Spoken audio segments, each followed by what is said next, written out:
ஆவியானவர் ஒரு காரியத்தை எனக்கு ஞாபகப்படுத்தி கொண்டே இருக்கிறார். 2-3 நாளாக இந்த வார்த்தையை என்னோடு பேசி கொண்டிருக்கிறார். அதாவது சோஷியல் மீடியாவில்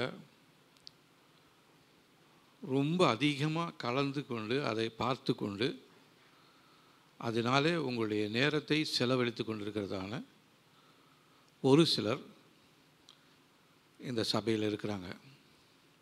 சோஷியல் மீடியாவில், யூடியூப்பில், ஷார்ட்ஸில், நிறைய காரியங்களில் நீங்கள் நிறைய பேர் கலந்து கொண்டு பார்த்து கொண்டு உங்களுடைய நேரத்தை வீணடித்து கொண்டிருக்கிறீர்கள்.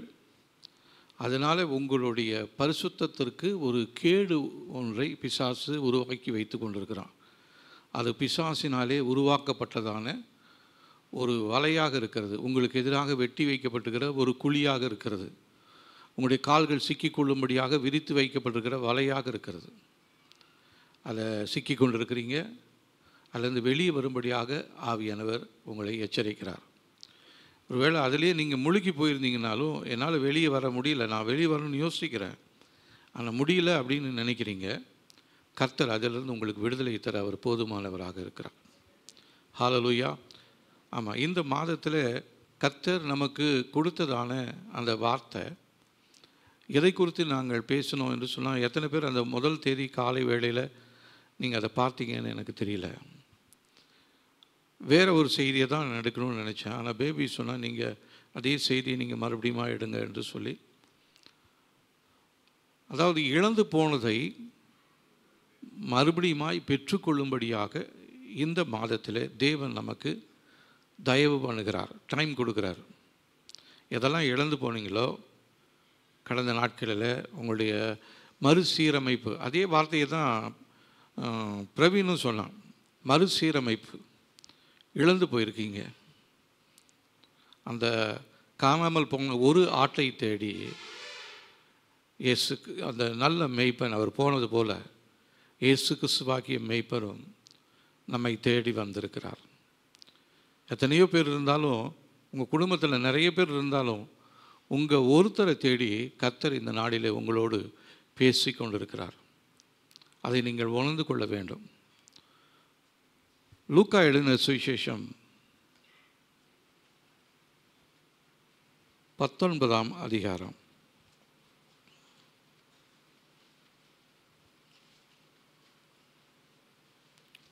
10ஆம் வசனத்தில் இவ்விதமாக நம்ம வாசிக்கிறோம். இழந்து போனதை தேடவும் ரட்சிக்கவுமே மனுஷகுமாரன் வந்திருக்கிறார்.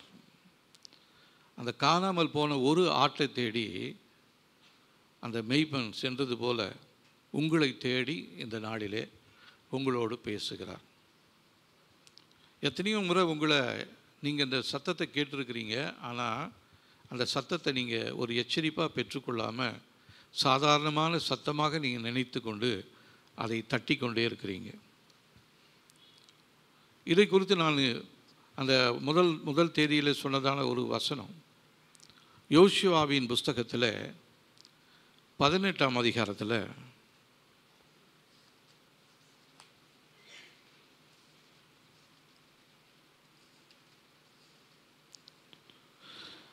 3ஆம் வசனம்.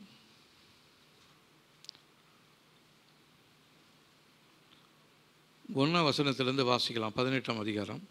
இஸ்ரவேல் புத்திரரின் சபையெல்லாம் சீலோவிலே கூடி அங்கே ஆசரிப்பு கூடாரத்தை நிறுத்தினார்கள். தேசம் அவர்கள் வசமாயிற்று. இஸ்ரவேல் புத்திரரில் தங்கள் சுதந்திரத்தை இன்னும் பங்கிட்டு கொள்ளாத 7 கோத்திரங்கள் இருந்தார்கள்.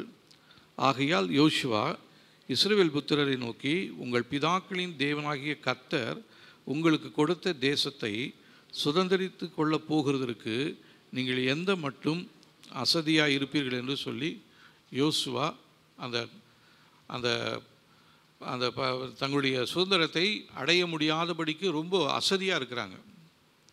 அவங்கள பார்த்து யோசுவா சொல்கிறாரு, எந்த மட்டும் நீங்கள் அசதியாக இருப்பீர்கள்.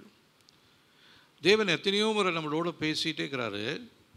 ஆனால் அந்த வார்த்தைகளை கேட்டுமே அதன்படி நடக்காமல் ஒரு விதமான சோர்வு, ஒரு விதமான அசதி,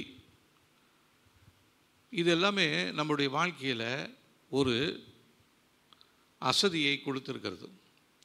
யோசுவா சொன்னது போல் இப்போ நானும் உங்களை பார்த்து சொல்கிறேன். தேவன் உங்களுக்காக வைத்திருக்கிற ஆசீர்வாதங்களை நீங்கள் சுதந்திரித்து கொள்ளாதபடிக்கு இன்னும் எந்த மட்டும் நீங்கள் அசதியாய் இருப்பீர்கள். தேவனுடைய வார்த்தையை கேட்டுட்டும் கேட்காதவர்களை போலவே இருக்கிறீங்களே, உங்களை பார்த்து தான் நான் சொல்கிறேன். இனி எந்த மட்டும் நீங்கள் அசதியாய் இருப்பீர்கள். கர்த்தர் கடந்த நாட்கள், இப்போது இந்த போன வருஷத்தில் நம்முடைய சபையில் நிறைய காரியங்களை நம்ம பார்த்து தியானித்து கொண்டிருந்தோம். அதில் ஒரு ஒரு ஒரு முக்கியமான ஒரு காரியம்தான் மறுசீரமைப்பு. ஒழுங்கு இல்லாத, உடைந்து போன, பிரிந்து போயிருக்கிற, பலவீனமான சரீரத்தில், குடும்பத்தில், தொழிலில் கர்த்தர் மறுபடியுமாக ஒரு மறுசீரமைப்பை செய்யும்படியாக நம்முடைய வாழ்க்கையில், நம்முடைய சபையில் ஆண்டவர் பேசிக்கொண்டே இருக்கிறார். இந்த மறுசீரமைப்பை செய்யும்படியாக கர்த்தர் காத்து கொண்டிருக்கிறார். உங்களுடைய வாழ்க்கையில் உடைந்து போனதான, பிரிந்து போயிருக்கிறதான உங்களுடைய குடும்பத்தில் மறுபடியுமாக ஒரு புதிய மாற்றத்தை, ஒரு புதிய சீரமைப்பை செய்ய வேண்டும் என்று சொல்லி ஆண்டவர் உங்களோடு பேசி கொண்டிருக்கிறார், எதிர்பார்த்து கொண்டிருக்கிறார். ஆனால் நீங்கள் தான் அந்த வார்த்தைகளுக்கு கீழ்ப்படியாமல் அந்த மறுசீரமைப்பை வேண்டாம் என்று சொல்லி நீங்கள் எத்தனையோ பேர் உதாசீனப்படுத்தி உங்களுடைய பலவீனத்தை ஒரு சாக்குப்போக்கு சொல்கிறீங்க. அதெல்லாமே நம்மளால் தேவ சமூகத்தில் அந்த சாக்குப்போக்களை நம்மளால் சொல்ல முடியாது. இனி வரும் காலங்கள் சபையிலேயே 2 கூட்டத்தை கர்த்தர் பிரித்து காட்டப் போகிறார். சபையில் இருக்கிறவங்களிலேயே, குடும்பத்தில் இருக்கிறவங்களிலேயே, ஒரு குடும்பத்தில் ஒரு 5 பேர் இருக்கிறாங்கன்னா அதில் ஒரு 2 பேர் உற்சாகமாக இருக்கிறாங்க, 3 பேர் அசதியாக இருக்கிறாங்க. அதே போல் சபையில் ஒரு 100 பேர் இருக்கிறோம் அப்படின்னு சொன்னால் அதில் ஒரு 20 பேர் தான் உற்சாகமாக இருக்கிறோம், ஒரு 70 பேர் அசதியாக இருக்கிறோம். இது இப்படியே ஆண்டவர் பார்த்துக்கிட்டே இருக்கிறாரு. ஆனால் இனி வரும் காலங்களில் இந்த 2 கூட்டத்தையுமே கர்த்தர் பிரித்து காண்பிக்க போகிறார். யார் அசதியாக இருக்கிறாங்க, யார் உற்சாகமாக தேவ சமூகத்தில் தங்களை ஒப்பு கொடுக்கிறார்கள் என்பதை கர்த்தர் சபையிலையும் குடும்பத்திலையும் அவர் வெளிப்படுத்த போகிறார். இது உங்களை பயப்படுத்துறதுக்காக நான் சொல்லலை. இந்த காரியத்தை நீங்கள் சரி செய்யாமல் இருந்தால் தேவனுடைய அந்த வேலையை நம்மளால் உற்சாகமாக செய்ய முடியாது. தேவனுடைய வருகை மிகவும் சமீபமாக இருக்குது. வருகைக்கு முன்பாக சபையை, குடும்பத்தை கர்த்தர் சரி செய்யும்படியாக ஒரு சீரமைப்புக்குள்ளே கொண்டு வரும்படியாக தேவன் விரும்புகிறார். அந்த தேவனுடைய விருப்பத்தை நிறைவேற்ற வேண்டும் என்று சொல்லி நீங்கள் விரும்புவீர்களானால் கர்த்தர் நிச்சயமாகவே உங்களுடைய குடும்பத்தில் அவருடைய சித்தத்தின்படி வைத்திருக்கிற அந்த மறுசீரமைப்பை உங்களுடைய குடும்பத்தில் செய்வார். இல்லை என்று சொன்னால் சீரமைக்கப்படாத குடும்பம் எது, சீரமைக்கப்பட்ட குடும்பம் எது என்று சொல்லி ஆண்டவர் 2 கூட்டங்களை சபையிலும் குடும்பத்திலும் தேசத்திலுமே அவர் பிரித்து காட்டப் போகிறார். இனி இப்படியே காலம் செல்லாது, இப்படியே ஓடிக்கிட்டே இருக்கலாம்னு நம்ம தயவு செஞ்சு நினைக்கவே வேண்டாம். கர்த்தர் தம்முடைய சபையை பரிசுத்தப்படுத்தி ஆயத்தப்படுத்தி கொண்டிருக்கிறார். இது ஆயத்தப்படுத்துகிறதான ஒரு நேரமாக இருக்கிறது. இஸ்ரவேல் புத்திரர் எகிப்திலிருந்து அவங்க புறப்படுகிறதான அந்த நேரத்தில் மோசே அவங்களுக்கு சில காரியங்களெல்லாம் சொல்கிறார். இப்படியெல்லாம் செய்யணும், நீங்கள் இந்த கீரையை புளிப்பான கீரையை புசிக்கணும், இந்த ஆட்டுக்குட்டியை ஒன்று அடித்து அவருடைய ரத்தத்தை உங்கள் வீட்டின் நிலைக்கால்களிலும் குருவாசல்களிலும் பூசணும். நீங்கள் ஆயத்தத்தோடு காலில் செருப்பு போட்டுக்கிட்டு கையில் ஒரு தடி பிடிச்சிக்கிட்டு நீங்கள் எல்லோரும் இதை நீங்கள் என்ன பண்ணணுன்னா வேகமாக சாப்பிடணும் அப்படின்னு சொல்லி சில காரியங்களெல்லாம் அவங்களுக்கு சொன்னது போல் இந்த நாட்களில் கர்த்தர் சபையை பார்த்து சில காரியங்களை செய்யும்படியாக நமக்கு சொல்லி கொண்டே இருக்கிறார். இதை நிறைய பேர் கேட்டுட்டு அப்படியே போயிடுறோம். ஒரு சிலர் தான் கேட்ட வார்த்தைகளுக்கு முழுமையாக கீழ்ப்படிந்து கொண்டிருக்கிறாங்க. கீழ்ப்படுகிறவர்கள் தேவனால் வருகிறதான ஆசீர்வாதத்தை அவர்கள் பெற்றுக்கொள்கிறார்கள். கீழ்ப்படியாதவர்கள் அவர்களுக்கென்று தேவன் வைத்திருக்கிற ஆசீர்வாதத்தை அவர் இழந்து போய்கொண்டே இருக்கிறாங்க. இப்போ இந்த மாதத்தில் ஒரு மறுசீரமைப்பை செய்யும்படியா எதெல்லாம் நீங்கள் இழந்து போயிட்டீங்களோ, எதெல்லாத்தையும் நீங்கள் தவற விட்டுட்டீங்களோ அதை இந்த மாதத்தில், இந்த இனி வரும் காலங்களில் உங்களுக்கு தேவன் கொடுக்கும்படியாய் ஆயத்தம் உள்ளவராக இருக்கிறார். இப்போ நீங்கள் என்ன சொல்ல போகிறீங்க? தேவன் வைத்திருக்கிற ஆசீர்வாதத்தை பெற்றுக்கொள்வதற்கு நான் ஆயத்தமாக இருக்கிறேனா அப்படின்னு சொல்லி நீங்கள் யார் முன்னாடியும் கை தூக்கி சொல்ல தேவையில்லை. தேவ சமூகத்தில் நீங்கள் ஒரு தீர்மானம் எடுங்க. ஆண்டவரே, நீங்கள் வைத்திருக்கிற ஆசீர்வாதத்தை நான் பெற்றுக்கொள்வதற்கு நான் இருக்கிறேன் ஆண்டவரே என்று சொல்லி சாமுவேலை கூப்பிடுறாரு கர்த்தர். ஏலியினுடைய குடும்பத்தாருடைய பாவங்கள் மிகுதியாக இருந்தது. அடுத்ததாக ஒரு ஆசாரியன் ஒருத்தர் தேவைப்படுகிறார். அதற்காக ஒரு சிறு பிள்ளையை கர்த்தர் ஆயத்தம் பண்ணி வைத்திருந்தார். அவனுடைய பிறப்பே ஒரு ஆச்சரியமாக இருந்தது. அந்த தாயாருக்கு அநேக நாட்களாக குழந்தை இல்லாமல் இருந்து அதே தேவாலயத்தில் வேண்டிக் கொண்ட பொழுது அந்த ஆசாரியன் மூலமாக தேவன் அவளுக்கு ஒரு வார்த்தையை கொடுக்குறார். நீ விரும்புகிறது சீக்கிரமாக உனக்கு கிடைக்கும் போன்றாரு. அதே மாதிரி அந்த அம்மா போயிட்டு கருத்தரித்து ஒரு குமாரனை பெற்று அந்த குமாரனை அந்த தேவனுடைய ஆலயத்தில் கொண்டு பிரதிஷ்டை செய்து நீ எப்பயுமே இந்த ஆலயத்திலே ஊழியம் செய்யணும்னு சொல்லி அந்த குழந்தையை விட்டுட்டு போயிடுறாங்க. அவர் தான் அந்த இஸ்ரவேல் தேசத்தினுடைய முதல் தீர்க்கதரிசியாக இருக்கிறார். அவரை தேவன் அழைக்கிறாரு. சின்ன பையன் கூட பார்க்காம முதிர் வயதுள்ளவரை தள்ளிவிட்டு வயதில் சின்ன பையனாக இருந்ததான சாமுவேலை கர்த்தர் கூப்பிடுகிறார். முதலாவது கூப்பிட்றாரு. இவர் தேவன் கூப்பிட்றாரு என்பதை அறியாதபடி தனக்கு மேலே இருக்கிற சீனியர் தாத்தா தான் கூப்பிட்றாருன்னு சொல்லிட்டு வேகமாக அவர் இடத்துல ஓடி என்னை கூப்பிட்டீங்களா அப்படின்றாரு. அப்போது ஏலி சொல்கிறார், நான் உன்னை கூப்பிடலப்பா, நீ போய் படுத்துக்கோ. மறுபடியும் போய் படுத்துக்கிட்டான். மறுபடியுமா தேவன் கூப்பிட்றாரு. மறுபடியுமா எழுந்து ஓடி அந்த சீனியர் தாத்தா கிட்ட கேட்குறான். அப்போது இவருக்கு தெரிஞ்சிடுச்சு சீனியருக்கு, தேவன் தான் இவனோட பேசணுன்னு கூப்பிட்றாரு அப்படின்ட்டு அடுத்த தடவை கூப்பிட்டா, தம்பி நீ அங்கேயே இருந்து ஒரே ஒரு வார்த்தையை சொல்லு, கர்த்தாவே சொல்லும், அடியேன் கேட்கிறேன். போய் படுத்துறாரு. 3வது முறை தேவனுடைய சத்தம் தெளிவாக வருது. உடனே சீனியர் தாத்தா சொன்னது போலவே அந்த சின்ன பையன் கர்த்தாவே சொல்லும், அடியேன் கேட்கிறேன் என்று சொல்லி தன்னை ஒப்பு கொடுத்த பொழுது அந்த சீனியர் அந்த ஊழியத்தில் ரொம்ப திறமையானவர். அவர் இடத்துல பேசாத வார்த்தைகளை இந்த சின்ன பையன்கிட்ட கர்த்தர் பேசுகிறார். வரக்கூடியதான தீமைகள், வரக்கூடியதான தேவனுடைய நியாய தீர்ப்புகள் எது என்று சொல்லி அந்த சின்ன பையனுக்கு கர்த்தர் வெளிப்படுத்துகிறார். அதுபோல் நாம் சிறு பிள்ளைகளைப் போல மாறி தேவனுடைய வார்த்தைகளுக்கு முழுவதுமாக கீழ்ப்படிந்து நடக்கும்படியாக யாரெல்லாம் அர்ப்பணிக்கிறீங்களோ, நீங்கள் எந்த நிலைமையில் இருந்தாலும் சரி, படிப்பில்லாதவர்களாக இருக்கலாம், வசதி இல்லாதவர்களாக இருக்கலாம், அழகில்லாதவர்களாக இருக்கலாம், ஆனால் கர்த்தர் உங்கள் ஒவ்வொருவரோடும் பேச போகிறார். ஹல்லேலூயா. ஆயத்தமாக இருக்கிறீங்களா? காதுள்ளவன் கேட்க கடவன். காதுள்ளவன் கேட்க கடவன். நமக்கு எல்லாத்துக்கும் காது இருக்குது, ஆனால் இந்த காது கேட்காது. ஆவிக்குரிய காது அடைக்கப்பட்டிருக்கிறது. ஆவிக்குரிய செவிகள் திறக்கப்பட்டிருந்தால் ஒழிய தேவனுடைய சத்தத்தை நம்மால் கேட்கவே முடியாது.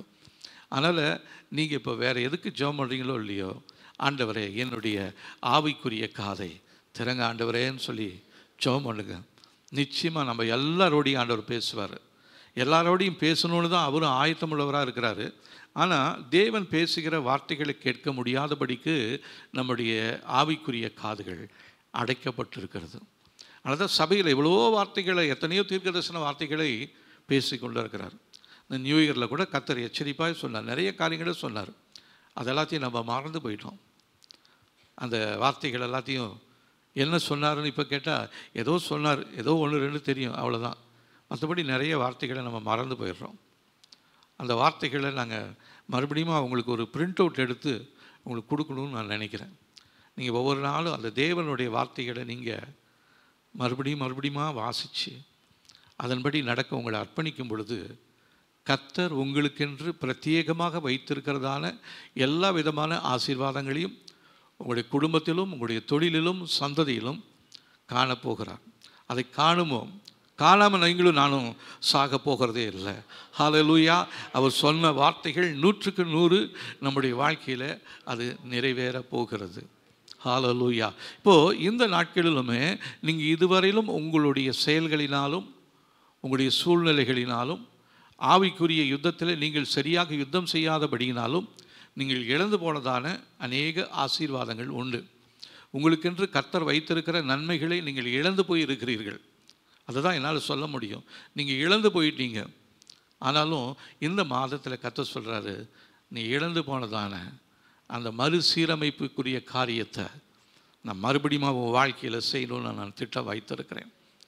அந்த மறுசீரமைப்பு உன் வாழ்க்கையில் வரணும்னா நீ உன்னை முழுசுமாக என்னுடைய சமூகத்தில் அர்ப்பணி என்று சொல்கிறாரு. இந்த அர்ப்பணிப்பதற்கு எதிராக தான் இந்த சோஷியல் மீடியா அதிகமாக கிரியை செய்து கொண்டிருக்கிறது. இந்த நாட்களில் சோஷியல் மீடியாவில் இங்கே இருக்கிறதான நிறைய பேர் நீங்கள் சோஷியல் மீடியாவிலேயே உங்களுடைய நேரத்தையும் காலத்தையும் செலவு பண்ணி கொண்டே இருக்கிறீங்க. தேவனுடைய வார்த்தைகளை கேட்பதற்கு உங்களுக்கு நேரம் இல்லை, சமயம் இல்லை, முடியல. ஆனால் சோஷியல் மீடியாவில் நீங்கள் மணிக்கணக்கில் நீங்கள் நேரத்தை செலவு பண்ணிக்கிட்டே இருக்கிறீங்க. ஒரு வாரத்துக்கு, ஒரு மாதத்துக்கு, ஒரு வருஷத்துக்கு நீங்கள் கணக்கு போட்டு பார்த்தீங்கன்னா ஏறக்குறைய 3/4 வருஷம் சோஷியல் மீடியாவிலேயே உங்களுடைய நேரமும் காலமும் செலவழித்து கொண்டே இருக்கிறது. சோஷியல் மீடியாவை பார்க்கக்கூடாதுன்னு நான் சொல்லலை. ஆனால் அவ்விதமாக நீங்கள் பார்க்கும் பொழுது அதில் சில அருவருப்பான காரியங்களும் நீங்கள் அதை கிராஸ் பண்ணுவீங்க. உங்களுடைய மனம் அதில் தான் போய் லாய்க்கும். தேவனுடைய வார்த்தைகள் மேலே உங்களுக்கு இன்ட்ரெஸ்ட் இருக்காது. ஒரு ஊழியக்காரனை குறித்து ஒரு குறை சொல்கிறாரு, ஒரு சபையை குறித்து ஒரு குறை சொல்கிறாங்க அப்படின்னா பார்த்தீங்கன்னா வியூ நிறைய பேருக்கு இருக்குது. நிறைய பேர் அதை தான் பார்த்துக்கிட்டே இருக்கிறாங்க. கிறிஸ்தவங்க அந்த ஊழியக்காரர் இப்படி பண்ணிட்டாராமே, இதை பண்ணிட்டாராமே, அதை பண்ணிட்டாராமே, அதிலேயே போய் உங்களுடைய நாட்டம். இது பிசாசுடைய ஒரு பெரிய தந்திரமாக இருக்கிறது. யார் என்ன செஞ்சாலும் நியாய தீர்ப்பு நாள் என்று ஒன்று இருக்கிறது. அந்த நாளில் அவங்க அதற்குரிய கணக்கை கொடுத்துட்டு போயிட்டுமே நம்ம மற்றவங்களை குற்றவாளியாக தீர்ப்பதற்கு நீங்களும் நானும் யார்? இன்றைக்கி நிறைய பேர் அப்படி தான் பேசிகிட்டே இருக்காங்க. அதாவது ஃபாதர் பெர்க்மன்ஸ் சொன்னார், சில குறைகளை அவங்க எப்படி சொல்லுவாங்களாம், ஜப விண்ணப்பமாக சொல்லுவாங்களாம், ஜப குறிப்பாக சொல்லுவாங்களாம். இந்த ஊழியக்காருக்காக ஜெபம் பண்ணுங்க அப்படின்னு சொல்லிட்டு அவங்க செஞ்ச எல்லா தவறையும் அப்படியே சொல்லுவாங்களாம். அவர் சொல்லும் பொழுது எனக்கு ரொம்ப தமாஷாக இருந்துச்சு. ஆனால் அதை பார்க்கும் பொழுது அது உண்மையாக தான் இருக்குது இல்லைங்களா? அப்போது யார் ஒரு காரியத்தை குறித்தும் நம்ம பேசுவது, அந்த அந்த குறிப்பிட்டதான அந்த மனிதர்கள் நம்ம முன்னாடி இல்லைன்னு சொன்னால் அந்த மனுஷனை குறித்து நம்ம பேசவே கூடாது. இது எனக்கு ஒரு ஊழியக்காரர் சொன்னதான ஒரு ஒரு ஒரு அட்வைஸ். அவர் ஒரு மனுஷனை குறித்து பேசுனா அந்த மனுஷன் உங்களுக்கு முன்னாடி இல்லைன்னா நீங்கள் தயவு செஞ்சு அந்த மனுஷனை குறித்து பேசாதீங்க. ஏன்னா நன்மையை தான் பேசுவோம். அப்படியே பேசி பேசி பேசி பேசி போய் நேரம் ஆக ஆக அவர்கிட்ட இருக்கிற சில குறைகள் எல்லாத்தையும் அப்படியே சொல்ல ஆரம்பிச்சிடுவோம். இது தவறான ஒரு காரியம் என்று சொல்லி எனக்கு ஒரு ஊழியக்காரர் அட்வைஸ் பண்ணார். ஆனால் நான் கூட நிறைய நேரத்தில் அப்படி தவறி போயிருக்கிறேன். அதுக்காக ஆண்டவர் இடத்துல நான் மிகுந்த வருத்தத்தோடு நான் ஜெபம் பண்ணிக்கிட்டு தான் இருக்கிறேன். ஆண்டவரே, நான் நீ யாரை குறித்தும் எதை குறித்தும் நான் பேசாதபடிக்கு, பேசுனா உங்களை மாத்திரம் தான், உங்களுடைய புகழை தான் நான் பேசணும், உங்களுடைய மகிமையை தான் நான் யோசிக்கணும், உங்களை தான், உங்ககிட்ட தான் நான் ஜெபம் பண்ணணும் அப்படின்னு சொல்லி ஒரு தீர்மானம் செய்கிறேன். நீங்களும் இந்த நேரத்தில் அப்படி ஒரு தீர்மானம் பண்ணலாமே. ஆண்டவரை, இனி நான் வேறு யாரை கொடுத்தும் பார்க்க மாட்டேன். சோஷியல் மீடியாவில் நான் வேறு எதையுமே நான் பார்க்க போகிறது கிடையாது. அதில் பார்த்திங்கன்னா அதில் தான் நமக்கு ஒரு இன்ட்ரெஸ்ட் வந்துடுது. அதை பார்க்கும் பொழுது அது நம்மளை தவறான வழியில் நடத்துகிறதாக இருக்கிறது. அதனால் இந்த இடத்துல யோசுவா சொன்னது போல் இஸ்ரவேல் புத்திரரை நோக்கி யோசுவா சொல்கிறாரு, உங்கள் பிதாக்களின் தேவனாகிய கர்த்தர் உங்களுக்கு கொடுத்த தேசத்தை சுதந்திரித்து கொள்ள போகிறதற்கு நீங்கள் எந்த மட்டும் அசதியாய் இருப்பீர்கள். கர்த்தர் உங்களுக்காக திரளான ஆசீர்வாதங்களை அவர் வைத்திருக்கிறார், ஐஸ்வர்யங்களை அவர் வைத்திருக்கிறார். அதெல்லாம் சுதந்திரித்து கொள்வதற்கு உங்களுக்கு நேரம் முடியல. அதை பார்க்கறதுக்கு, அதை யோசிப்பதற்கு, அதற்காக ஜெபிப்பதற்கு, இது கிடைக்காததுக்கு என்ன தடை, ஏன் என்னால் முன்னேற முடியல, என்னால் ஏன் ஜெபிக்க முடியல அப்படின்னு சொல்லி அந்த தடைகளை உணர்வதற்கும் அதை அறிந்து கொள்வதற்கும் நமக்கு ஒரு நாணம் இல்லாமல், தெளிவில்லாமல் பிசாசு என்ன பண்ணிடுறான், நம்மளுடைய புத்தியை மங்க பண்ணிட்டான், கண்களை இருளடைய போக செய்துட்டான். அதனால தான் நம்மளுடைய எதிர்காலம் என்னன்னே தெரியல. நிறைய பேருடைய எதிர்காலங்கள் ஒரு பயத்திலும் கேள்விக்குறியிலும் இருக்கிறது. அநேகர் தங்களுடைய வியாதியை குறித்து பயந்து கொண்டு இருக்கிறாங்க. அநேகர் தங்களுடைய திருமண உறவை குறித்து பயந்து கொண்டு இருக்கிறாங்க. இது இன்னும் எவ்வளோ நாளைக்கு இருக்கும், பிரிஞ்சிடுவோமோ அப்படின்ற அப்படியே அந்த மயிரிழையில் தொங்கி கொண்டிருக்கிறதான அநேக குடும்பங்கள் உண்டு. எப்படா பிரிஞ்சிடுவோம், எப்படா விட்டுருவோம் அப்படின்ற மாதிரி பயத்தில் இருக்கிறாங்க. நிறைய பேர் போனால் பரவாயில்ல அப்படின்னு அந்த விருப்பத்தில் இருக்கிறாங்க. இந்த 2 கூட்டமும் இருக்குது குடும்பத்தில். பிள்ளைகளுடைய படிப்பின் காரியங்களிலும் அவங்களும் அப்படி தான் இருக்கிறாங்க. கவனம் செலுத்த முடியாமல் இருக்கிறாங்க. படிக்கணும்னு ஆசை இருக்குது, ஆனால் படிக்க முடியல. காரணம் அவங்களுடைய எண்ணங்கள் வேறு எங்கெங்கெல்லாம் அலைந்து கொண்டே இருக்கிறது. இப்படிப்பட்டதான குடும்பத்தை சீரமைக்கும்படியாக, இப்படிப்பட்டதான உறவுகளை சீரமைக்கும்படியாக, உடைந்து போயிருக்கிற உறவுகளை சீரமைக்கும்படியாக, பிரிந்து போயிருக்கிற குடும்பங்களை, ஒருவேளை உடைந்து பிரிந்து போயிட்ட நிறைய குடும்பங்கள் உண்டு. அந்த குடும்பங்களை மறுபடியுமாய் பழைய நிலைமைக்கு கொண்டு வர, அதைவிட உன்னதமான ஒரு நிலையில் ஒரு மறுசீரமைப்பை செய்யும்படியாக ஆவியானவர் ஆயத்தத்தோடு இருக்கிறார். இப்போ நம்ம செய்ய வேண்டியது, ஆண்டவரை உங்கள் சித்தத்துக்கு என்னை ஒப்பு கொடுத்துட்றேன், என் குடும்பத்தை கட்டுங்க ஆண்டவரை. தேவன் குடும்பத்தை கட்டுகிறவரே தவிர அவர் ஒரு நாள் உடைக்கிறவரோ பிரிக்கிறவரோ கிடையாது. அதனால் தெரியாமல் நான் அப்படி ஒரு திருமணம் செஞ்சுட்டேன், இதுலேருந்து எனக்கு இன்னொரு திருமணம் செஞ்சுக்கலாமான்னு யோசிக்கிறவங்க உண்டு.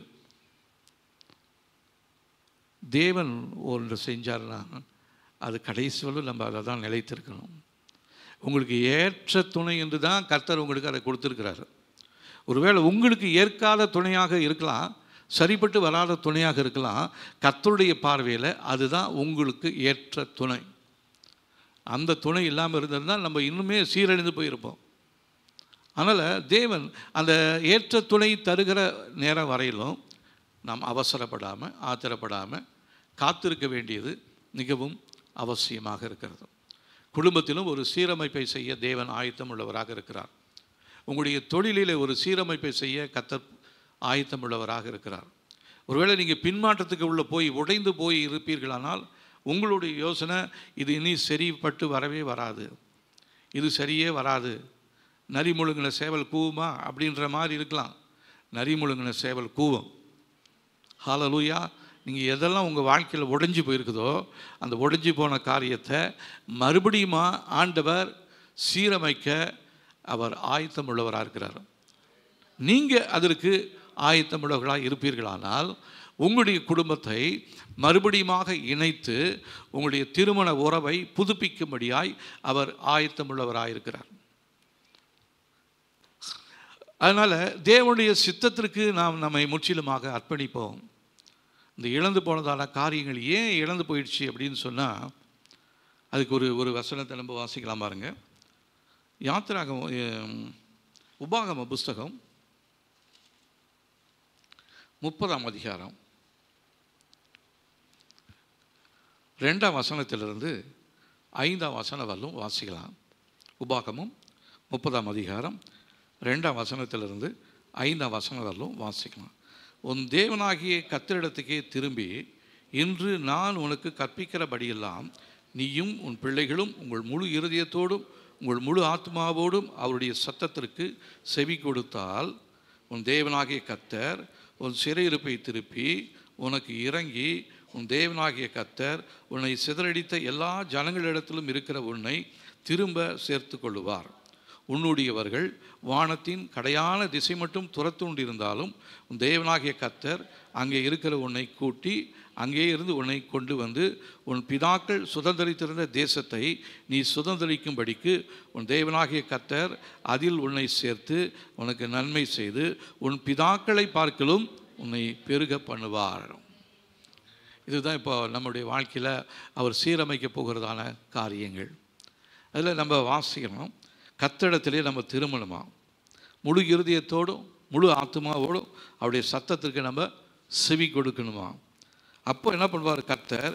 நீ சிறைப்பட்டிருக்கிறதான சிறையிருப்பை திருப்புவார்.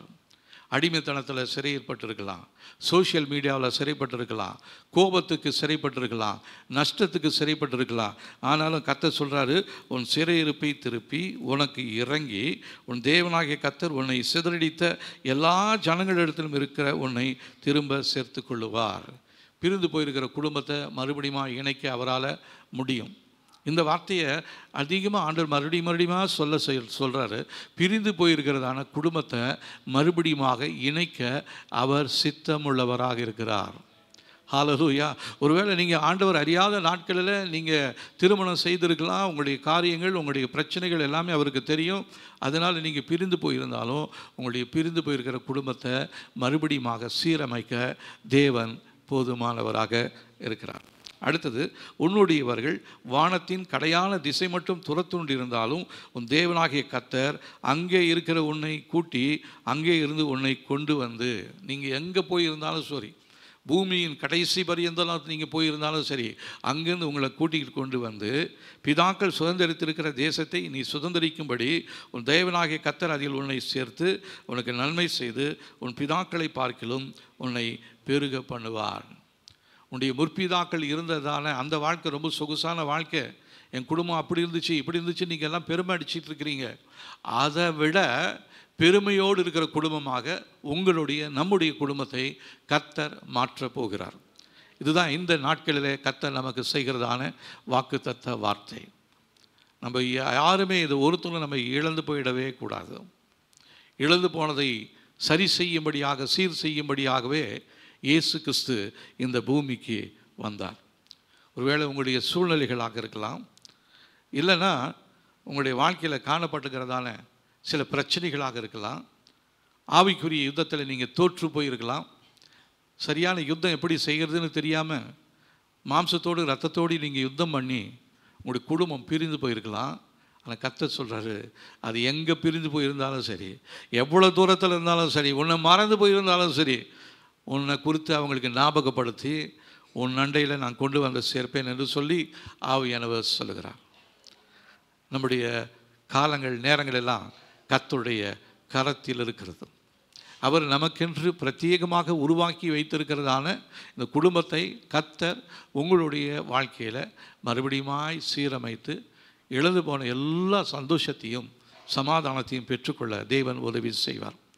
90ஆம் சங்கீதத்தில் மோசே விதமாக சொல்கிறார், நான் துன்பத்தை கண்ட நாட்களும் துக்கத்தை கண்ட வருஷங்களுக்கு சரியாய் என்னை மகிழ்ச்சி ஆக்கும் ஆண்டவர். அதே வார்த்தையை தான் கர்த்தர் சொல்கிறாரு, நீ துன்பத்தை பார்த்துக்கிட்டு இருந்ததான நாட்கள், துன்பத்தை கண்டதான வருஷங்களுக்கு சரியாய் அல்ல, அதற்கு அதிகமாக நான் உன்னை ஆசீர்வதிக்க போகிறேன். இதுதான் என்னுடைய திட்டமாக இருக்கிறது. அதனால் நம்ம கடந்த கால வாழ்க்கையை நினைத்து கண்ணீரோடு கலங்கி கொண்டு இது எப்படி முடியும், எப்படி நடக்கும்னு நீங்கள் நினைக்காதீங்க. நீங்கள் விசுவாசிப்பீர்களானால் தேவனுடைய மகிமையை காண்பீர்கள். இது நிச்சயமாகவே நம்முடைய வாழ்க்கையில் கர்த்தர் அவர் செய்ய போகிறார். தேவனாகிய கர்த்தரிடத்துக்கு திரும்பும்படியாக கர்த்தர் இந்த நாட்களில் நம்மளோடு பேசி கொண்டிருக்கிறார். இந்த மறுசீரமைக்கும்படியாக தேவனாகிய கர்த்தர் நமக்கு கொடுக்கிற வாக்குத்தத்தம், தேவன் நம்முடைய வாழ்க்கையில் எத்தகையதாக இருந்தாலும் அதை மறுபடியுமாய் நல் சீரமைப்பு கொண்டு வருவார். நமது சுகத்தை மாத்திரமல்ல, உடைந்து போன நிலைமையை குடும்பத்தில், தொழிலில், சந்ததியில் எந்த இடத்துலலாம் உடைந்து போயிருக்குதோ அது எல்லாத்தையுமே, தொலைந்து போயிருக்கிறதான நன்மைகளை, எழுந்து போனதான எல்லாவற்றையும் திரும்ப நம் மண்டையில் கொண்டு வருவதற்கு அவர் பெரிய அளவில் திட்டம் வைத்திருக்கிறார். அந்த திட்டத்தை உணர முடியாதபடினால்தான் நீங்களும் நானும் கலங்கி கொண்டிருக்கிறோம். ஆகவே உங்களுடைய காலங்கள் அவருடைய கரத்தில் இருக்கிறது. நம்ம இயேசுவை மாத்திரம் நம்ம நோக்கி பார்க்க போகிறோம். அழைத்தவரை விட்டுட்டு நம்ம எங்கேயோ வேறு ஏறியோ பார்த்துக்கிட்டு ஓடிக்கிட்டே இருக்கிறதுனால தான் நம்முடைய வாழ்க்கையில் பிரச்சனைகள் தீராதபடி இருக்கிறது. கடன் பிரச்சனை இன்னும் அதிகமாகிட்டே இருக்குது. சரீரத்தில் பலவீனங்கள் இன்னும் அதிகமாகிட்டே இருக்குது. பிள்ளைகள் இன்னும் கீழ்ப்படியாமல் அதுங்க இஷ்டத்துக்கு போயிட்டே இருக்கிறாங்க. எவ்வளோ முயற்சி செய்கிறாங்க சிலவங்களாம். அவங்க சொல்லுவாங்க, என் பிள்ளைகளுக்காக நான் எவ்வளோ முயற்சி செய்கிறேன், நான் ஒன்றும் சரியாகலையே அப்படின்னு. நீங்கள் தேவ சமூகத்தில் திரும்புங்க, தேவனுடைய வார்த்தைக்கு கீழ்ப்படிங்க. உங்களுடைய பிள்ளைகளை சரிப்படுத்துவதற்கு தேவன் போதுமானவராக இருக்கிறார். ஏன்னா அவர் வாக்கு பண்ணியிருக்கிறார். யோவேல் 2ஆம் அதிகாரம்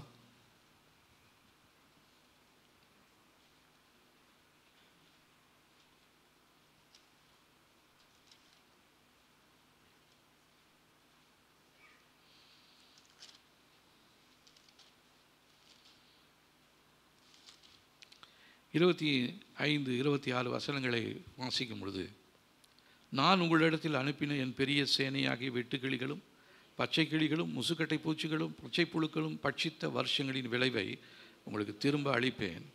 நீங்கள் சம்பூர்ணமாக சாப்பிட்டு திருப்தி அடைந்து உங்களை அதிசயமாய் நடத்தி வந்த உங்கள் தேவனாகிய கர்த்தருடைய நாமத்தை துதிப்பீர்கள். என் ஜனங்கள் ஒருபோதும் வெட்கப்பட்டு போவது இல்லை. ஹல்லேலூயா. நம்முடைய முகத்தை வெட்கத்திற்கு விலக்குகிறார். அவரை நோக்கி பார்க்கிறவர்களுடைய முகங்கள் பிரகாசம் அடைகிறது. அவங்களை நோக்கி பார்க்கிறவர்கள் ஒரு நாள் வெட்கப்பட்டு போவதே இல்லை. இதுவரை நம்முடைய வாழ்க்கையில் காணப்பட்ட வெட்கத்திற்கு, அவமானத்திற்கு, நிந்தைகளுக்கு பதிலாக அவர் இரட்டத்தனையான ஆசீர்வாதங்களை கொடுக்க அவர் போதுமானவராக இருக்கிறார். நம்முடைய வாழ்க்கையில் இழந்து போனதான, வீணடிக்கப்பட்டதான, தொலைந்து போனதான எல்லாவற்றையும் நம்முடைய வாழ்க்கையில் பெரிய அளவில் மறுபடியுமாய் சீரமைத்து கொடுக்க தேவன் போதுமானவராக இருக்கிறார். இதுக்கு உதாரணமாக வேதத்தில் அநேக உதாரணங்களை நம்மளால் பார்க்க முடியும். அவ்விதமாக இழந்து போனதான எல்லாவற்றையும் மறுபடியும் பெற்றுக்கொள்ள அநேகருடைய வாழ்க்கை நமக்கு ஒரு முன் உதாரணமாக இருக்கிறது. இதில் யோபு பார்த்திங்கன்னா, யோபு தன்னுடைய வாழ்க்கையில் மிகவும் கஷ்டப்பட்டார். ரொம்ப நல்லா இருந்தவர் தான், பெரிய பணக்காரர் தான், தேவனிடத்தில் நல்ல பக்தியுள்ள மனிதனாக தான் இருந்தார். ஆனால் அவருடைய வாழ்க்கையில் திடீரென்று ஒரு பெரிய பிரச்சனை வந்துச்சு. இந்த பிரச்சனைக்கு காரணம் யோபுக்கு தெரியல. காரணம் சாத்தான் என்று சொல்லி அவனுக்கு தெரியல. இவன் அறியாமலேயே மேலே தேவனுக்கும் சாத்தானுக்கும் இடையில் ஒரு பெரிய ஒரு பேச்சுவார்த்தை நடக்குது. அதில் தேவன் தன்னுடைய மகனாகி யோபுவை குறித்து சாட்சி சொல்கிறார். யோபு பார்த்தியா, அவன் எப்படிப்பட்டவனு? உடனே பிசாசு சொல்கிறான், அவனுக்கு நீங்கள் எல்லாத்தையும் கொடுத்துக்கிறீங்க, அவனை சுற்றி வேலி அடித்து பாதுகாத்துட்டு இருக்கிறீங்க, ஆனால் என்னால் உள்ளே நுழைய முடியல, எனக்கு ஒரு அனுமதி கொடுங்க, நான் பாருங்கள் என்ன பண்ணுறேன் பாருங்கள் அப்படின்னு சொல்லி உடனே ஆண்டவர் அனுமதி கொடுக்குறாரு. அந்த வேலியை எடுக்கிறாரு. பிசாசு உள்ளே நுழைஞ்சு குடும்பத்தில் இருக்கிற அவனுடைய பிள்ளைகள் எல்லாத்தையும், சொத்துக்கள் எல்லாத்தையும், ஆடு மாடு கழுது எல்லாத்தையும் சாகடித்து நஷ்டப்படுத்துகிறாரு. மறுபடியும் வரான். அப்போ ஆண்டவர் சொல்கிறார், பார்த்தியா என் மகனை எவ்வளோ உத்தமமாக இருக்கிறான்னு, நீங்கள் அவனை சரீரத்தை கொஞ்சம் தொடுங்களேன், அவன் உங்களை தூசிக்கிறானா இல்லையான்னு பாருங்களேன். அடுத்த ஸ்டேஜுக்கு ஆண்டவர் அலோவ் பண்ணுறாரு, போய் பார் அப்படின்னு. பிசாசு யோபுனுடைய சரீரத்தில் பெரிய வியாதியை கொடுக்குறான். அவனுடைய மனைவியே அவனை விரும்பாதவளாக இருக்கிறா. ஏயா நீ இன்னும் உத்தமத்தில் இருக்கிற, தேவனை தூசிச்சு ஜீவனை விடுன்னு சொல்லி. அந்த நேரத்துலையுமே யோபு தன் மனைவியின் இடத்துல பொறுமையாக பேசுகிறார். நீ பைத்தியக்காரி, நீ ஏன் பேசுகிற அப்படின்னு சொல்லலை, பைத்தியக்காரி போல ஏன் பேசுகிற அப்படின்ட்டார். இன்றைக்கி நிறைய குடும்பங்களில் இந்த வார்த்தை சாதாரணமாக சொல்கிறாங்க. புருஷனை பார்த்தா பைத்தியக்கார மனுஷன் அப்படின்றாங்க, மனைவியை பார்த்தா பைத்தியக்காரச்சின்னு சொல்கிறாங்க. இதனால் நிறைய குடும்பங்களில் இருதயத்தில் காயப்பட்டு நீங்கள் இருக்கிறீங்க. அந்த காயத்தை ஆற்றக்கூடியதான தேவன் இந்த நாளில் உங்களோடு பேசுகிறார். எல்லாமே அவருக்கு தெரியும். நீங்கள் புலம்பி இருக்கலாம், வேதனைப்பட்டு இருக்கலாம், கர்த்தர் அது எல்லாத்தையும் பார்த்து கொண்டே இருக்கிறார். உங்களுடைய கணவன் மனைவி இடையே இருக்கிறதான அந்த பிரச்சனை எப்படிப்பட்ட பிரச்சனைன்னு கர்த்தருக்கு தெரியும். ஒருவேளை நீங்கள் நினைக்கலாம், இது முடியாது, இந்த மனுஷன் சரி வரப்பட மாட்டான், இந்த மனுஷன் சரியாக மாட்டான் அப்படின்னு நீங்கள் நினைக்கலாம். ஆனால் கர்த்தர் ஏற்ற துணையாக தான் உங்களை இணைத்திருக்கிறார். அதில் உங்களுக்கு சந்தேகம் வேண்டாம். அதனால் உங்களுக்கு தேவன் மேலே ஒரு கசப்போ கோபமோ தேவையில்லை. சந்தோஷமாக ஆண்டவர்கிட்ட துதிச்சு, ஆண்டவரை நீங்கள் ஏற்ற துணையை தான் எனக்கு கொடுத்துருக்குறீங்க. ஒருவேளை என்னை பைத்தியக்காரன்னு சொல்கிறா, பைத்தியக்காரச்சின்னு என்ன சொல்கிறாரு, நீங்கள் என்னை பார்த்து என்னுடைய மணவாளனே, என்னுடைய மணவாட்டியேன்னு என்னை பார்த்து சொல்கிறீங்க. அதனால் என்னுடைய மணவாளனுக்கு ஏற்ற மனைவியாக தான் நான் இருக்கணுமே ஒழிய அதுக்கு விகற்பமாக இருக்கக்கூடாது. குடும்பத்தில் 1000 பிரச்சனைகள் இருக்கலாங்க, அந்த பிரச்சனைகளெல்லாம் பார்க்காதீங்க, பிள்ளைகளை பாருங்கள். யோபுனுடைய வாழ்க்கையில் ஒரு மறுசீரமைப்பை கர்த்தர் கட்டளையிட்டார். யோபு 42 அதிகாரம் 10ஆம் வசனத்தில் வாசிக்கும் பொழுது, யோபு தன் சிநேகிதருக்காக வேண்டுதல் செய்தபோது கர்த்தர் அவன் சிறையிருப்பை மாற்றினார். யோபுக்கு முன் இருந்த எல்லாவற்றை பார்க்கலும் ரெண்டத்தனையாய் கர்த்தர் அவனுக்கு தந்தொருளினார். பாருங்கள், சரீரத்தில் இருந்த பலவீனம் மாறிச்சு, குடும்பத்துக்கு இருக்கிற குழப்பங்கள் மாறிச்சு, எல்லாம் நஷ்டப்பட்டதான, எல்லாம் இறந்து போனதான, எல்லாம் கழுத குதிரை எல்லாத்தையுமே மறுபடியுமாக ரெண்டத்தனையாய் கர்த்தர் கொடுத்தார். செத்து போனவங்களுடைய பிள்ளைகளுக்கு பதிலாக அதுக்கப்புறம் அவனுக்கு பிள்ளைகள் பிறந்ததான். அந்த பிள்ளைகள் அந்த ஊர்லேயே ரொம்ப அந்த மாதிரி பிள்ளைகள், அழகுள்ள பிள்ளைங்க வேறு யாருமே இல்லையா. அப்படிப்பட்டதான ஒரு ஆசீர்வாதத்தை யோபுக்கு கொடுத்ததான தேவன் உங்களுடைய வாழ்க்கையில் ஒரு மறுசீரமைப்பை செய்ய அவர் போதுமானவராக இருக்கிறார். நீங்கள் அவரை விசுவாசிக்கணும். அடுத்ததா யோசேப்பு தன் சொந்த குடும்பத்தில் தன் சொந்த சகோதரர்களாலேயே விற்று போடப்பட்டவர். எகிப்துக்கு கொண்டு போனாங்க. அங்கே செய்யாத தவறை செஞ்சேன்னு சொல்லி குற்றம் சாட்டினாங்க, சிறைச்சாலையில் போட்டாங்க. எவ்வளோ கஷ்டங்கள் நஷ்டங்கள் எல்லாம் வந்துச்சு. ஆனால் அதுக்கு மத்தியில் கர்த்தர் அவனை உயர்த்த ஒரு திட்டம் வைத்திருந்தார். அந்த திட்டத்தின்படி அந்த எகிப்தில் அவன் 2வது தலைவனாக மாறினவுடனே அவன் தன்னுடைய சகோதரர்கள் பார்த்து அவங்கெல்லாம் இவன் பார்த்த கனவுபடியே அவன் முன்னாடி வந்து எல்லாம் வணங்குறாங்க, பயந்துக்கிறாங்க. ஐயோ, இப்போ நான் அவ்வளோ தீமை செஞ்சனே, இவன் நம்மளை என்ன பண்ண போகிறான், இவன் உயர்ந்த அதிகாரத்தில் இருக்கிறானே, பார்வோன் வேறு இவனுக்கு நல்லா பெரிய அதிகாரத்தை கொடுத்துக்கிறாரு. என்னென்ன அதிகாரம் கொடுத்துக்கிறாரு, உன்னுடைய அனுமதி இல்லாமல் யாரும் விரலை கூட அசைக்கக்கூடாது, தலையாட்டக்கூடாது அப்படின்னு சொல்லிட்டாரு. இப்போ இதெல்லாமே சகோதரருக்கு தெரியும். இப்போது இவன் நினச்சாலும் நம்மளை என்ன வேணாலும் பண்ணலாம். ஆனால் அந்த இடத்துல யோசேப்புக்கு பழி வாங்கக்கூடிய எண்ணம் இல்லை, மன்னிக்கக்கூடிய ஒரு அன்பு அவருடைய உள்ளத்தில் இருந்துச்சு. அதனால் அவர் சொல்கிறாரு, ஆதியாகமம் 50ஆம் அதிகாரம் 20ஆம் வசனத்தில், நீங்கள் எனக்கு தீமை செய்ய நினைத்தீர்கள், தேவனோ இப்பொழுது நடந்து வருகிறபடியே வெகு ஜனங்களை உயிரோடு காக்கும்படி அதை நன்மையாக முடிய பண்ணினார். உங்களை மாத்திரம் இல்லைப்பா, உங்களுடைய சந்ததியை, எங்களுடைய சொந்தங்களை ரட்சிக்கும்படியாகவே கர்த்தர் இப்பொழுது எனக்கு இந்த ரட்சிப்பை கொடுத்திருக்கிறார். இந்த ரட்சிப்பை பெற்றுக்கொண்டதான நீங்களும் நானும் மற்றவர்களுக்காக ஜெபிக்கிறோமா? அழிந்து போகிற ஆத்துமாக்களுக்காக ஜெபிக்கிறோமா? சீரழிந்து போயிருக்கிற குடும்பங்களுக்காக ஜெபிக்கிறோமா? அந்த யோசேப்பு சொன்னது போல் நாம் சொல்லுவோமா? நம்மளால் சொல்ல முடியுமா? அவங்க எப்படியே போகட்டும், எங்கேட கெட்டு போகட்டும், பக்கத்து வீட்டில் இருக்கிறவன் எங்கள் சித்தப்பா பையன்தான், அவன் குடிச்சிட்டு என்கிட்ட சண்டை போட்டுக்கிட்டு இருந்தான், எப்படியே சாப்பிட்டோம், எப்படியே குடிச்சிட்டு அழியட்டும் அப்படின்னு நினைக்கிறோமா? இல்லைனா ஆண்டவரே அவனை அழிவிலிருந்து பாதுகாக்குங்க ஆண்டவரேன்னு சொல்லி நம்ம ஜெபிக்கிறோமா? இதெல்லாமே தேவன் நம்ம இடத்துல எதிர்பார்க்குற. இதெல்லாம் செய்யும் பொழுது யோசேப்புக்கு ஒரு மறுசீரமைப்பை செய்ததான தேவன் நம்முடைய வாழ்க்கையில் நம்முடைய இருதயத்தை குணங்களை பார்த்து நமக்கேற்ற பதிலை அவர் செய்ய போதுமானவராக இருக்கிறார். நம்முடைய இருதயம் அவருக்கு முன்பாக எவ்விதமாக இருக்கிறது. அடுத்ததாக இன்னொருத்தர பார்த்தீங்கன்னா பேதுரு. இவர் இயேசுவை மறுதளித்தார், இயேசுவோடையே இருந்தார், இயேசுவோடையே அற்புதங்களை செய்தவர். 5 அப்பம் 2 மீன் 5000 பேருக்கு பங்கிட இந்த பேதுருடைய கரங்களும் எடுத்து கொடுத்துச்சு, எல்லாமே செஞ்சிச்சு. ஆனால் அவரை சிலுவையில் அடிக்கப்படுறது கொண்டு போகும் பொழுது இவனும் அவரோடு இருந்தவர் தானே அப்படின்னோடனே பேதுரு என்ன பண்ணுறாரு, மறுதளிக்கிறார். தெரியாது. மறுதளிக்கிறது மாத்திரமல்ல, சபிக்கவும் தொடங்கினாராம். இயேசுவை சபிக்க தொடங்கினாராம். ஆனாலும் சபித்ததான பேதுருவை மறுபடியுமாய் ஆண்டவர் எடுத்து உபயோகப்படுத்தினார். அதே தேவன் தான் நம்மையும் இந்த வேளையில் உபயோகப்படுத்த போதுமானவராக இருக்கிறார். உங்களுடைய வாழ்க்கை எவ்வளோ கேவலமாக இருந்தாலும் சரி, கேடுகட்ட போன நிலைமையில் நீங்கள் ஆண்டவரை மறுதளித்திருந்தாலும் சரி, ஆண்டவருடைய வார்த்தைகளுக்கு கீழ்ப்படியாமல் போயிருந்தாலும் சரி, கர்த்தர் உங்களை நேசிக்கிறார்.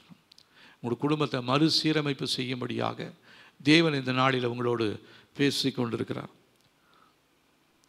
ஆகவே நாம் இந்த பார்த்த நிறைய உதாரணங்கள் இருக்குது. ஆனால் அதில் 3 பேரை தான் நம்ம பார்த்தோம். யோபுவும் யோசேப்பையும் பேதுருவையும் பார்த்தோம். அவர்களை எடுத்து உபயோகப்படுத்தினதான அதே தேவன் நம்முடைய வாழ்க்கையையும் மாற்ற போதுமானவராக இருக்கிறார். எந்த பேதுருவை உதாசீனப்படுத்தி ஒருவேளை மற்றவங்களாம் பார்த்துருக்கலாம், இயேசுவை மறுதளிச்சுட்டானே அப்படின்னு சொல்லி. ஆனால் யாரை மறுதளித்தாரோ அந்த மறுதளிக்கப்பட்டதான அவரே இவரை தன்னுடைய நண்பனாக தன்னுடைய சீஷனாக ஏற்றுக்கொண்டு அவருடைய கையில் ஒரு பெரிய பொறுப்பை கொடுத்தாரு. இவன் மேலே தான் என் சபையை கட்டுவேன், இந்த கல்லின் மேல் என் சபையை கட்டுவேன், பாதாளத்தின் வாசல்கள் அதை மேற்கொள்வதில்லை என்று சொல்லி அந்த சபையை கட்டக்கூடிய, சபைக்கு தூணாக விளங்கக்கூடியதாய் பேதுருவை கர்த்தர் மாற்றினார்.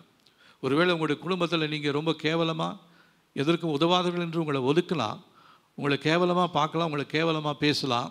கேவலமாய் பேசப்பட்டதான உங்களை, கேவலமாய் பார்க்கப்படுகிற உங்களை உங்கள் குடும்பத்தை தாங்கக்கூடிய தூணாக கர்த்தர் மாற்றுகிறார். எத்தனை பேர்த்துக்கு இதில் விருப்பம் இருக்குதுன்னு எனக்கு தெரியல. கேவலமாக இருக்கிற இடத்துல கர்த்தர் உங்களை எடுத்து உபயோகப்படுத்த போகிறார். ஹல்லேலூயா! இதுதான் கர்த்தர் நம்முடைய வாழ்க்கையில் செய்ய இருக்கிறதான மறுசீரமைப்பாக இருக்கிறது. எதற்கு உதவாதவர்கள் என்று சொல்லலாம், ஒன்றுக்கும் படிக்காதவர்கள் என்று சொல்லலாம், நம்முடைய அழகை பார்த்துட்டு நம்முடைய கலரை பார்த்துட்டு கேவலப்படுத்தலாம், நம்முடைய உயரத்தை பார்த்துட்டு உருவத்தை பார்த்துட்டு கிண்டல் பண்ணலாம். ஆனால் அவங்க எல்லாம் நம்மளை தேடி வரக்கூடியதான காலம் மிகவும் சமீபமாக இருக்கிறது. இப்படிப்பட்டவர்களை தான் வேறு பிரித்து ஆண்டவர் காண்பிக்க போகிறார். நீங்கள் எப்படி இருந்தாலும் சரி, ஆண்டவருடைய கரத்தில் உங்களை கொடுத்துருங்க, அவர் உங்களை சரி செய்ய அவர் போதுமானவராக இருக்கிறார். சரி, இந்த அந்த சரி சீரமைப்பு, இந்த மறுசீரமைப்பு நம்முடைய வாழ்க்கையில் நடக்க வேண்டும் என்று சொன்னால் நாம் செய்ய வேண்டியதான ஒரு சில காரியங்கள் உண்டு.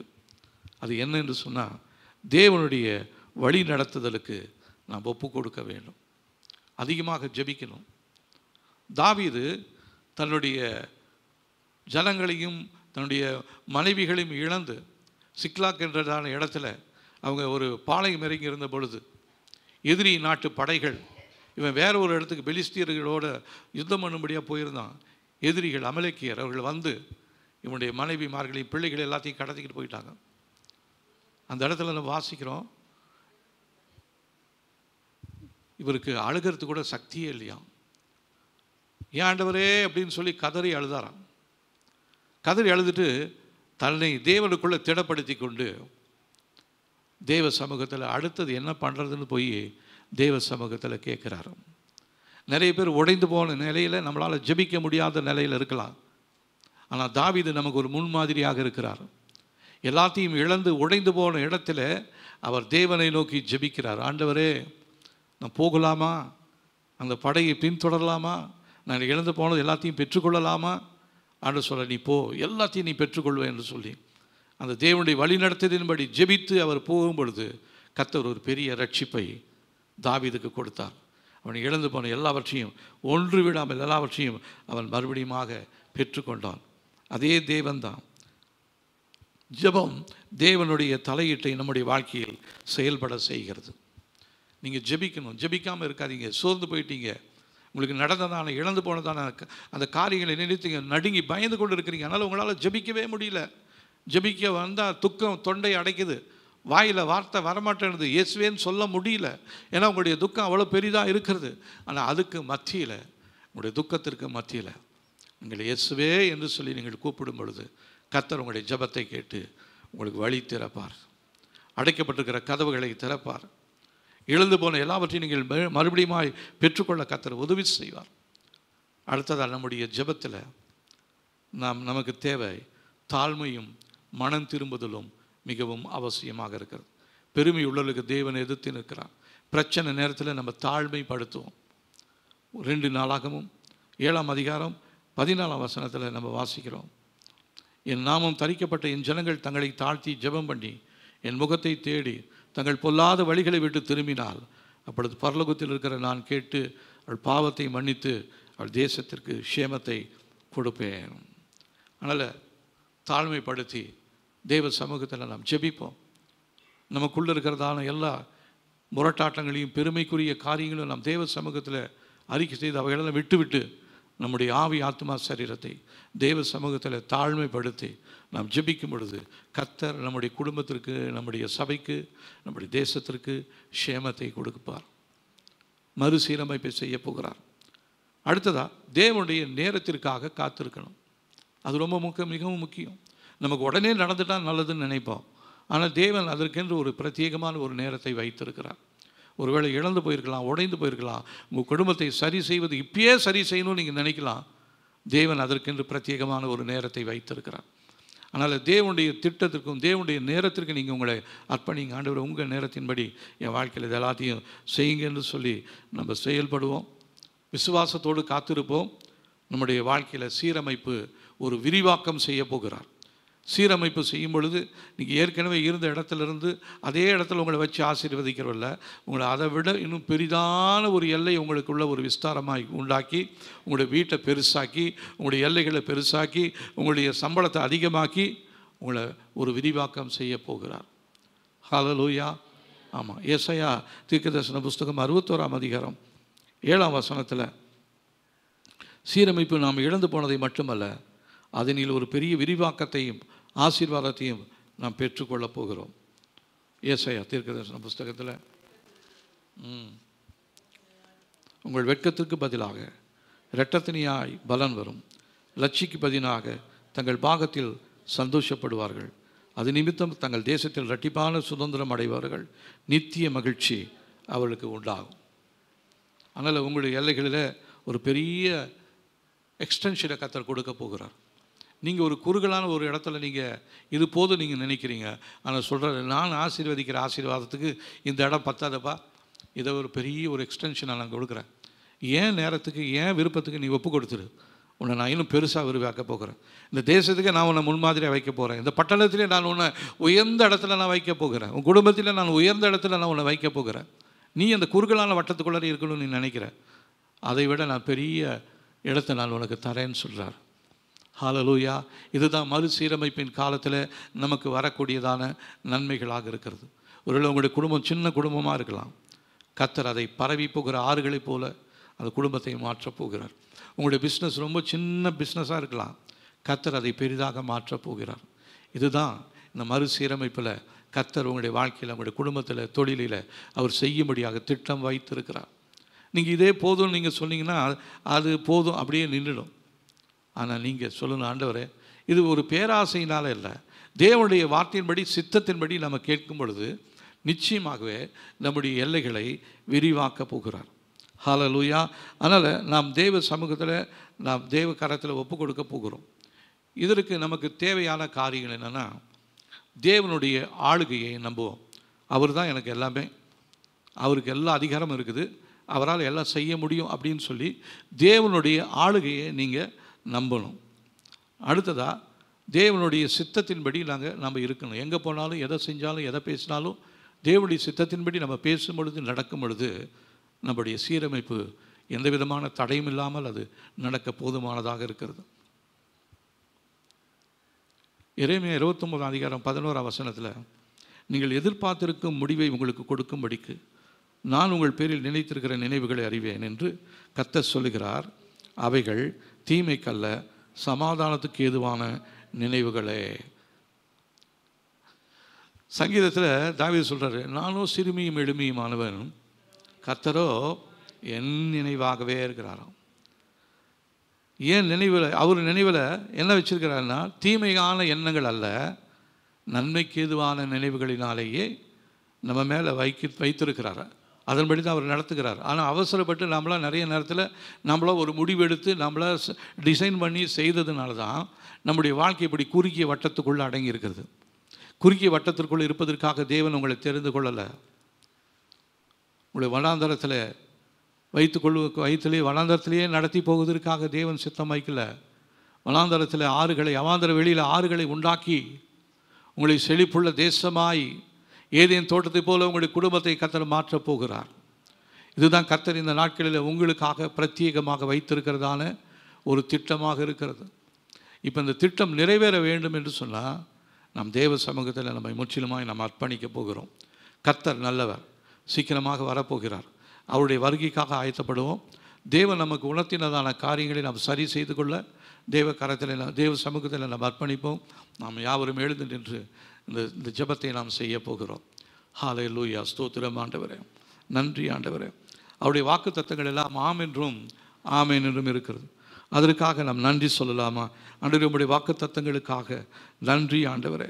உம்முடைய வாக்கு தத்தம் எங்களுடைய வாழ்க்கையில் பிசாசினால் நாங்கள் இழந்து போன எல்லா நன்மைகளையும் ஆசீர்வாதங்களையும் இரட்டத்தனியாய் தருவேன் என்று சொன்னீரே, உமக்கு நன்றி ஆண்டவரே. இழந்து போன எல்லா ஆசீர்வாதங்களையும் இரட்டத்தனியாக கொடுப்பேன் என்று சொல்லியிருக்கிறார். அவருக்கு நன்றி சொல்லலாமா? ஹல்லேலூயா. ஸ்தோத்திரம் ஆண்டவரே. உம்முடைய ஜனமாகிய நாங்கள் வெட்கப்பட்டு போவதில்லை ஆண்டவரே. அற்புதங்களை செய்கிறவரே, உம்முடைய அற்புத செயல்களை எங்களுடைய வாழ்க்கையில் செய்வதற்காக உமக்கு நன்றி ஆண்டவரே. இழந்து போன எல்லாவற்றையும் எங்களுடைய வாழ்க்கையில் நீங்கள் திரும்ப தருவதற்காக உமக்கு நன்றி என்று சொல்லலாமா? ஹல்லேலூயா. நாங்கள் இதுவரையும் இழந்து போன எல்லா நன்மைகளையும் நாங்கள் பெற்றுக்கொள்கிறோம் ஆண்டவரே. அதுக்காக உமக்கு நன்றி சொல்கிறோம் ஆண்டவரே. தேவன், எங்களுடைய வாழ்க்கையில் நாங்கள் செய்ததான தவறுகள், நாங்கள் இதுவரையிலும் அனுபவித்து வந்த எல்லா வெட்கத்திற்கும் நிந்தத்திற்கும் சரியாய் எங்களை ஆசீர்வதிப்பதுங்களையாய் உமக்கு நன்றி சொல்கிறோம். நம்ம துன்பப்பட்ட நாட்கள், துக்கத்தை கண்ட வருஷங்களுக்கு சரியாய் நம்மை மகிழ்ச்சியாக்கக்கூடிய தேவன், அவருக்கு நன்றி சொல்லுங்கள். ஹல்லேலூயா. எங்களுடைய லட்சைக்கு பதிலாக நீர் தரும் அனைத்து விதமான சந்தோஷத்திற்காகவும் நன்றி இயேசுவே என்று சொல்லலாமா? எங்களுடைய லட்சைக்கு பதிலாக நீர் தரும் அனைத்து விதமான சந்தோஷத்திற்காகவும் நன்றி இயேசுவே, நன்றி இயேசுவே, நன்றி இயேசுவே. எங்களுடைய சுதந்திரத்தில் நாங்கள் அனுபவித்து வந்த எல்லா அவமானங்களுக்கு பதிலாக நீர் தரும் சந்தோஷமும் சமாதானத்திற்கும் இயேசுவே உமக்கு நன்றி. நாங்கள் இதுவரையிலும் பார்த்ததான துக்கம் எங்களை விட்டு நீங்கி போவதற்காக நன்றி ஆண்டவரே. இழந்து போன எல்லாவற்றையும் இரட்டத்தனையாக எங்களுக்கு திருப்பி தருவதற்காக இயேசப்பா உமக்கு நன்றி ஆண்டவரே.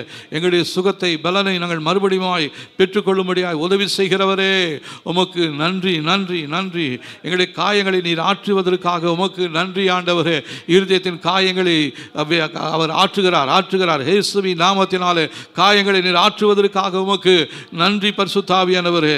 நீர் எங்களுடைய வாழ்க்கையில் தரும் அனைத்து விதமான சுகத்திற்காக பலத்திற்காக இயேசுவே உமக்கு நன்றி சொல்லுகிறோம் ஆண்டவரே. ஹல்லேலூயா. தாவீது உம்மிடத்தில் கேட்டபடியே நான் உமது வழி நடத்துதலும் எழுந்து போன அனைத்து காரியங்களிலும் மீட்பையும் இயேசுவின் நாமத்தில் பெற்றுக்கொள்ளும்படியாக இந்த நேரத்தில் வந்து நிற்கிறேன். ஹல்லேலூயா. தாவீது ஜெபித்தான், கர்த்தர் அவனுக்கு வழிகாட்டினார். நீ போய் எல்லாவற்றையும் திரும்ப பெற்றுக்கொள்வாய் என்று சொல்லி ஆசீர்வாதத்தின் வார்த்தைகளை பெற்றுக்கொண்டு தாவீது பின்தொடர்ந்தான். இழந்து போன எல்லாவற்றையும் மறுபடியும் பெற்றுக்கொண்டது போல நம்முடைய வாழ்க்கையில் இதுவரை நம்முடைய வாழ்க்கையில் இழந்து போன எல்லா நன்மைகளையும் ஆசீர்வாதங்களையும் நாம் மறுபடியும் பெற்றுக்கொள்ளப் போகிறோம். ஹல்லேலூயா. தேவனே நீர் ஆண்டவரே யோபுவை ஆசீர்வதித்து அவன் இழந்து போன அனைத்தையும் இரட்டத்தனையாய் திரும்ப பெற்றுக்கொள்ள செய்தவரே, எங்களுடைய வாழ்க்கையில் குடும்பத்தில் இழந்து போன அனைத்தையும் இரட்டத்தனையாய் பெற்றுக்கொள்ள உதவி செய்வீராக. பிதாவே, எங்களுடைய வாழ்க்கையில் நல்ல சுகத்தை பெற்றுக்கொள்ள உதவி செய்யும் ஆண்டவரே. எங்களுடைய வாழ்க்கையில் நானும் மற்றவர்களுக்காக ஜெபம் செய்ய வேண்டிய கிருபையை எங்களுக்கு தரும்படியாக சொல்லி ஜெபிக்கிறோம். யோபு தன் சிநேகிதருக்காக வேண்டுதல் செய்த பொழுது கர்த்தர் அவனுடைய சிறையிருப்பை மாற்றினார். ஹல்லேலூயா. அதனால் எங்களுடைய வாழ்க்கையில் நாங்களும் மற்றவர்களுக்காக ஜெபிக்கக்கூடிய கிருபை எங்களுக்கு தரும்படியாக சொல்லி ஜெபிக்கிறோம் ஆண்டவரே. எங்களுடைய வாழ்க்கையில் குடும்பத்தில் உம்மண்டையில் நம்பிக்கையோடு விசுவாசத்தோடு திரும்பி வர உதவி செய்கிறோம் ஆண்டவரே. பிசாசிடம் நாங்கள் இழந்து போன எல்லா விதமான நன்மைகளையும் ஆசீர்வாதங்களையும் உம்மிடத்திலிருந்து நாங்கள் பெற்றுக்கொண்டு உயர்வை அடைய கிருபை தருவீராக. இந்த நாளில் இரட்டிப்பான நன்மையை உம்மிடத்திலிருந்து இயேசுவின் நாமத்தில் நாங்கள் பெற்றுக்கொள்கிறோம் ஆண்டவரே. எங்களுடைய வாழ்க்கையில் காணப்படுகிற வனாந்தர அனுபவம் மாறி நதிகளும் ஆறுகளும் பெருகுவதாக. எங்களுடைய கண்ணீரின் வாழ்க்கைக்கு ஒரு முற்றுப்புள்ளி வைப்பீராக. கண்ணீரோடு ஜெபிக்கின்றதான காரியத்தில் கம்பீரமான அறுவடையை பெற்றுக்கொள்கிறோம் ஆண்டவரே. எங்களுடைய துக்க நாட்கள் முடிவடைந்து சந்தோஷமான காலம் எங்களுடைய வாழ்க்கையில் இயேசுவே உம்முடைய நாமத்தில் உண்டாவதற்காக உமக்கு ஸ்தோத்திரம். சத்துருவினால் என்னிடமிருந்து திருடிச் செல்லப்பட்ட அனைத்து விதமான நன்மைகளும் ஆசீர்வாதங்களும் 7 மடங்காய் நாங்கள் திரும்ப பெற்றுக்கொள்கிறோம். ஹல்லேலூயா. நாங்கள் எங்களுடைய கடந்த கால தீமையின் நாட்களை மறந்து போக செய்யும் ஆண்டவரே. புதிய ஆரம்பத்தை நாங்கள் இயேசுவின் நாமத்தில் பெற்றுக்கொள்கிறோம். எங்களுடைய வனாந்தரத்தில் வழியையும் அவாந்தர வெளியிலே ஆறுகளையும் இயேசுவே உண்டாக்குவீராக. நாங்கள் இழந்து போன அனைத்திலும் எங்களுடைய வாழ்க்கையை ஆசீர்வாதமாய் நிரம்புவதாக கர்த்தாவே. பிதாவே, உம்முடைய மாறாத வாக்கு தத்தங்களுக்காக இயேசுவின் நாமத்திலே நன்றி சொல்கிறோம் ஆண்டவரே. பிதாவே, நாங்கள் நிற்பதும் நிர்மூலமாகாமல் இருப்பதும் உம்முடைய சுத்த கிருபையாக இருக்கிறது. அந்த கிருபை எங்களுடைய வாழ்க்கையில் பெருகச் செய்வீராக. அந்த கிருபையின் ஆவியினால் நீர் எங்களை நிரப்புவீராக ஆண்டவரே. காலைதோறும் உம்முடைய கிருபைகள் புதிதாக இருக்கிறது. ஒவ்வொரு நாளும் ஆண்டவர் அதிகாலையில் எழுந்து போய் தேடவும் அந்த புதிய கிருபைகளை பெற்றுக்கொள்ளவும் இந்த நாள் முதல் எங்களுக்கு ஒரு உதவி செய்யும்படியாய் கிருபை தரும்படியாக சொல்லி ஜெபிக்கிறோம். ஜெப வாழ்க்கையில் சோர்ந்து போயிருக்கிறதான நம்முடைய பிள்ளைகளுக்கு உற்சாகத்தின் ஆவியை தாங்காண்டவரே. காலைதோறும் நீர் அவளை எழுப்பி உம்முடைய புதிய கிருபையினால் நிரப்புவீராக. அவள் வேண்டுவதற்கு நினைப்பதற்கு மிகவும் அதிகமாய் கிரியை செய்கிற பரிசுத்த ஆவியானவரே, நீர் உம்முடைய பிள்ளைகளை ஆசீர்வாதத்தினாலும் பலத்தினாலும் நிரப்பும்படியாக சொல்லி ஜெபிக்கிறோம் ஆண்டவரே.